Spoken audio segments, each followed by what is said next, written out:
अगर आप बेहतर तरीके से मछली पालन करना चाहते हैं और एक मोटा रकम कमाना चाहते हैं तो आपके पास एक नर्सरी तालाब होना अति आवश्यक है। क्यों है आवश्यक, आइए विस्तार से समझते हैं। आप छोटा बच्चा डायरेक्ट अपने तालाब में डालेंगे 1 किलो करने के लिए तो आपको अच्छा रिजल्ट नहीं मिलेगा। अगर आप 200 लाइन का बच्चा अपने तालाब में डालते हैं 1 किलो करने के लिए तो उसको 1 किलो होने में 14 महीनों का समय लगता है। उसके बाद भी मछली अच्छे से तैयार नहीं हो पाती है। आपके पास नर्सरी तालाब नहीं है तो आप ये सोचेंगे कि चलो मार्केट से 100 ग्राम का बच्चा खरीद लेते हैं और उसको अपने तालाब में डाल देते हैं, फिर 6 से 7 महीने में 1 किलो हो जाएगी और उसको आराम से बेच लेंगे। लेकिन मार्केट से 100 ग्राम का बच्चा तो आपको मिल जाएगा, लेकिन वो बच्चा आपके हिसाब से नहीं रहेगा। मान लीजिए आप 1 कुंटल बच्चा खरीदते हैं तो उसमें या तो सिल्वर की संख्या ज्यादा होगी या फिर कॉमन कार्प की संख्या ज्यादा होगी। जिस रेशियो में आप बच्चा डालना चाहते हैं उस रेशियो में आपको बच्चा नहीं मिलेगा। मैं अपनी हर वीडियो में कहता हूं तालाब में 3 लेयर होते हैं और इन तीनों लेयरों को मेंटेन करना बहुत ही जरूरी होता है, तभी मछलियों का ग्रोथ अच्छा होता है। और जब बच्चा डालते समय तीनों लेयरों में एक समान अनुपात में बच्चा पड़ेगा तभी उनका ग्रोथ भी अच्छा होगा। सिल्वर और कतला ऊपरी लेयर की मछली है, ग्रास और रोहू बीच वाले लेयर में रहती है, कॉमन कार्प और मिर्गल तालाब के निचले वाले लेयर में रहती है। 200 लाइन 300 लाइन का बच्चा तो आपको खूब आराम से मिल जाएगा। किसी भी हैचरी पे आप जाएंगे अलग अलग आप बता देंगे कि इतना रोहू चाहिए, इतना ग्रास चाहिए, वो 6 की 6 वैरायटी की मछली आपको अलग अलग पैक करके दे देगा। आप कोलकाता से भी मंगाते हैं तो भी वो ऑक्सीजन में पैक करके आपको भेज देगा। लेकिन 100 ग्राम का बच्चा आपको लोकल मंडी से ही खरीदना पड़ेगा, क्योंकि ज्यादा दूर से आप 100 ग्राम का बच्चा नहीं मंगा सकते। 100 ग्राम का बच्चा आप ऑक्सीजन पैकिंग नहीं करा सकते। ये जब भी आएगा पिकअप पे पॉलीथीन लगा के उसमें पानी भरा जाएगा तभी आएगा। दोस्तों इसीलिए मैं बता रहा हूँ, आपके पास अगर नर्सरी तालाब रहेगा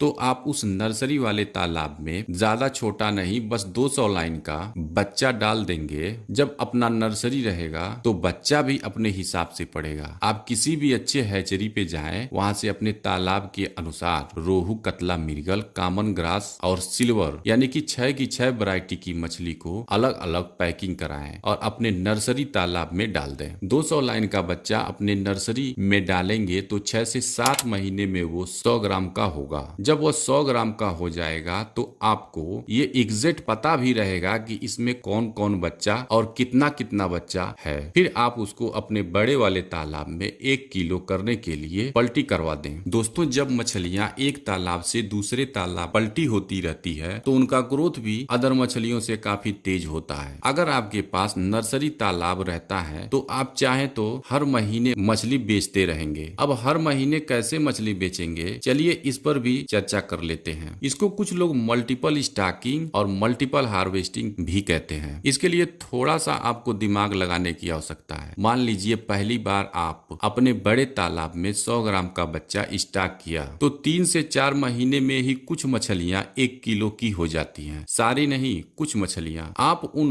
बड़ी मछलियों को 2 कुंटल 4 कुंटल जाल चला के बेच दीजिए। फिर इधर नर्सरी तालाब में भी कुछ मछलियां 100 ग्राम की 3 से 4 महीने में ही हो जाती हैं। नर्सरी में आप जाल चलाकर आप उसको बड़े तालाब में 1 किलो करने के लिए पलटी कर दीजिए। एक तरफ से आप मछली निकालें 1 किलो करके और दूसरी तरफ से अपने नर्सरी वाले तालाब में 200 लाइन का बच्चा डालते रहें। दोस्तों एक बात ध्यान रहे, जब आप अपने बड़े वाले तालाब से 1 किलो की मछली बेचें तो उसको गिनती कर लें। गिनती करने से आपको ये फायदा होगा कि आपको एक अंदाजा मिल जाएगा कि हमने अपने बड़े वाले तालाब से इतनी मछली बेच दी। फिर उतना ही बच्चा गिनती करके अपने नर्सरी वाले तालाब से अपने बड़े वाले तालाब में डाल दें। केवल आपको 1 साल दिक्कत होगी, उसके बाद आप हर महीने 2 महीने पे मछली बेचते रहेंगे। मछली पालन काफी अच्छा बिजनेस है और सबसे बड़ी बात इसमें लेबर खर्च बहुत कम है। एक लेबर बहुत ही आराम से 5 एकड़ का तालाब मैनेज कर लेगा। अगर कभी कभी 1 दिन 2 दिन लेबर नहीं आता है, तालाब में दाना या खली बरान नहीं पड़ता है, तो भी तालाब में उतना प्राकृतिक भोजन रहता है जिसको मछली खाकर अपना भूख मिटा लेगी और उसका ग्रोथ बढ़ जाएगा। ऐसे ही अनुभव के आधार पर जानकारी प्राप्त करने के लिए बने रहे हमारे चैनल पे। धन्यवाद।